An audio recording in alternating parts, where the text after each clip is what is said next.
Praise the lord. మనం నోటి మాట చేత ఫలము అనుభవిస్తామని వాక్యంలో రాయబడి ఉంటుంది.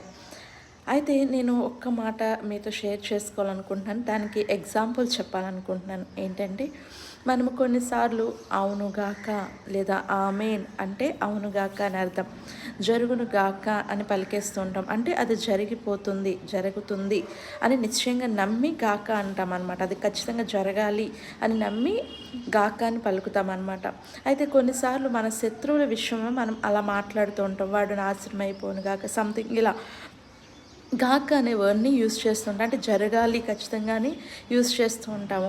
అయితే మనకి కొంచెం కోపం వచ్చినప్పుడు అలా మాట్లాడతాం, కానీ తర్వాత మనం రిగ్రెట్ ఫీల్ అవుతాం అనమాట. అనవసరంగా అన్నామే అన్నట్టు మనం అనిపిస్తుంది మనకి. అయితే నేనేమంటున్నానంటే, ఆ టైంలో మనం రిగ్రెట్ ఫీల్ అయినా ఆ కార్యం మాత్రం ఖచ్చితంగా జరిగిపోతుంది. తర్వాత మనం ఫీల్ అయినా ఏం ఉపయోగం ఉండదు.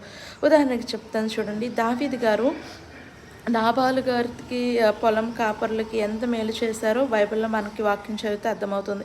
నాబాలు మాత్రం మోటితనంతో దావీదుని కించపరుస్తూ మాట్లాడతాడు. సో అప్పుడు దావీదు ఏమంటాడంటే, కోపంతో రగులుకొని నాకు నాబాలుకి దేవుడే న్యాయం తీర్చును గాక అంటాడు. యాక్చువల్గా నాబాల్ని చంపేయాలని వెళ్తూ ఉంటే అబిగయిల్ తన భార్య వచ్చి తన తరపున క్షమాపణ అడుగుతుంది. దావీదు క్షమించేస్తాడు, విడిచిపెట్టేస్తాడు. అక్కడికి దావీదు ఆ విషయాన్ని మర్చిపోతాడు. కానీ దానికి ముందు ఒక మాట అంటాడు. ఏంటంటే, నాకు అతనికి దేవుడే న్యాయం తీర్చును గాక అని అంటాడు. కానీ దావీదు అబిగైల్ వచ్చినప్పుడు క్షమిస్తాడు, కానీ ఆ విషయాన్ని మర్చిపోతాడు. కానీ అతడు పలికిన మాట మాత్రం నాబాలు ప్రాణాన్ని తీసిందని చెప్పుకోవాలి. ఇంకొక విషయం ఏంటంటే, దావీదుని సౌలు ఎంతగా తరిమాడో మనందరికీ తెలుసు. దావీదు కూడా సౌలు ఎన్నిసార్లు తనకు దొరికినా తనకి ఏ హాని చేయకుండా ఒకటే మాట అంటాడు, సౌలుకి నాకు మధ్య దేవుడే న్యాయం తీర్చును గాక అని అంటాడు. తన శత్రువైన సౌలు ఎంత బాధించినా తను ఏ హాని చేయకుండా అతడు పలికిన మాట, అతడి శత్రువుని క్షమించాడు, కానీ అతడు పలికిన మాట అక్కడ కార్యం జరిగించింది. సౌలు యుద్ధంలో చనిపోతాడు. తన ప్రాణము తన కొడుకు ప్రాణంతో పాటుగా అతని ప్రాణం కూడా పోతుందన్నమాట. అలాగా మనం మర్చిపోతాం.